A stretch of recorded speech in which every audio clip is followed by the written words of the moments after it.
Property લેતા ઓનરને સૌથી મોટો પ્રશ્ન એ હોય છે કે જો આવા પાર્કિંગવાળા મકાન છે ને 3 માળ, એમાં ઉપરના માળે આવી પોર્ચ આવતી હોય છે, પરંતુ જેનું બજેટ નથી, વિધાઉટ પાર્કિંગનું 3 BHK લેવું છે, એમને આવી પોર્ચ જોતી હોય તો નિખિલભાઈ એવા મકાન છે તમારા પાસે? જી હા, છે મારા પાસે. આપણી પાસે છે ને જેટલા પ્રોપર્ટીના પ્રોબ્લેમ હોય એનું સોલ્યુશન છે.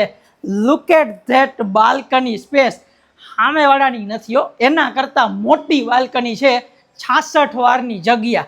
માપવી હોય ને તો ટેપ પટ્ટી લઈને માપી લેજો. પાર્કિંગવાળા મકાન કરતાં મોટી બાલ્કની વિધાઉટ પાર્કિંગમાં હું આપીશ, એ પણ ખાલી 66 વારની જગ્યા. અને એક્સેસ કોને મળશે ખબર છે? જેને માસ્ટર બેડરૂમ જેનો થશે ને એને આ બાલ્કનીનો આખો એક્સેસ મળશે.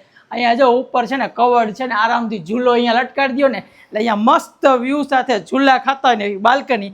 ખાલી બાલ્કની નથી, આખું ઘરે બતાવવાનું. સાચી વાત ને? તો ચાલો તમને આખું આ 66 વારનું સેમ્પલ હાઉસ બતાવો. તો હવેથી લોકોને કહેવાનું શું, 3 BHK મકાન લેવાનું એમ નહીં, 3 BHK બાલ્કની વાળું મકાન લેવું છે તો ગૃહ નિર્માણવાળા નિખિલભાઈને કોન્ટેક્ટ કરો. કારણ કે 66 વારના આ મકાનમાં જો 13નો ફ્રન્ટ આવશે, 13થી ઉપરનો છે. ફળિયાની વાત કરું ને સ્પેસિફિકેશનમાં, તો ઓલો તમારો અંડરવોટર ટેન્ક, અહીંયા પર્સનલ બોર, એક વોશ બેસિન ને બાકીના નળ, એટલે કપડાં બપડા ધોવાઈ જાય, વાસણ ધોવાઈ જાય ને આ રીતનું કંઈક એલિવેશનનું સ્ટ્રક્ચર જોરદાર મજા આવે ને એવું.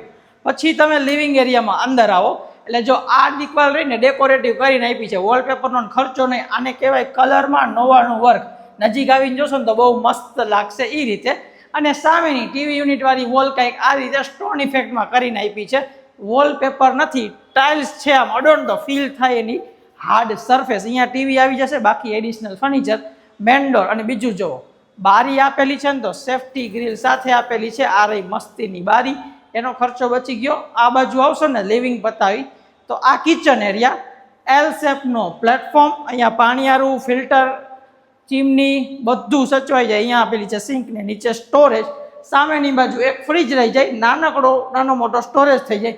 પછી શરૂ થાય ડાયરેક્ટ સીડી. બ્લેક માર્બલ જોઈને થાકી ગયો છું, મને જરાય ગમતોય નથી. આવો મસ્ત ઘરનો લુક હોય તો સીડી કંઈક જો આ રીતના ફિનિશમાં હોય ને તો કેટલી પ્રીમિયમ લાગે. સેન્ડવિચ આપેલી છે, જોરદાર કામગીરી, મજા આવી ગઈ આપણે. આમાં અંદર આવો, બધાય ડોર આ રીતના લેમિનેટ જોવા મળશે, સારા એવા લોક સાથે. પાછળના બેડરૂમની વાત કરીએ તો હવે છે ને બિલ્ડર લોકોએ શીખી ગયા છે કે લોકોને સારું ગમે છે, એટલે નોર્મલ જે ઓલી વિટ્રીફાઈડ ને ડબલ ચાર્જ ટાઇલ્સું મારતા ની બંધ કરીને 2x4 આમ કહીને તો બજેટ ફ્રેન્ડલી અને સારો ઓપ્શન, પ્રીમિયમ લાગે ને એવી આખા ઘરમાં 2x4 નીચેનો રૂમ. એમાં એક દિવાલ અલગથી જોજો. આ રહેશે તમારું પહેલું અટેચ ટોયલેટ બાથરૂમ. પાછળની બાજુ પાછો નાનકડો વોશ એરિયા, અહીંયા વોશિંગ મશીન રહી જાય એના માટે. અને આ આખો તમારો વોર્ડરોબ સ્પેસ. પથ્થરનો ખર્ચો નહીં આવે ને એ રીતનું આ મકાન.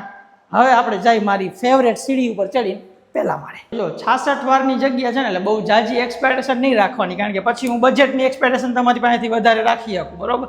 પણ જે આપ્યું છે ને એ બહુ જોરદાર આપ્યું છે. કલરનું ફિનિશિંગ તમે જુઓ, જોરદાર મોર્નિંગ ગ્લોરી. ફરી એક દિવાલ, ઓલી બાજુ વોર્ડરોબ, અટેચ ટોયલેટ બાથરૂમ, આ બાજુ ઓટીએસ એટલે વિન્ડો માટેની બારી બધી સેફ્ટી ગ્રીલ સાથે છે, એટલે તમારે કાંઈ ઉપાધિ ન રહે. નાના ઝીણા ખર્ચા છે ને ઘર લીધા પછી આપણે થકવી દઈએ, ખબર છે. અટેચ ટોયલેટ બાથરૂમ, ફિટિંગ જોતા હો તમે ત્યાં લગીનું બાલ્કનીમાં આટો મારું. આ જો વોર્ડરોબ માટેની આખી સ્પેસ તમને અહીંયા એઝ ઇટ ઇઝ મળી જશે. ડ્રેસિંગ થઈ જાય, કપડાં રહેવાઈ જાય.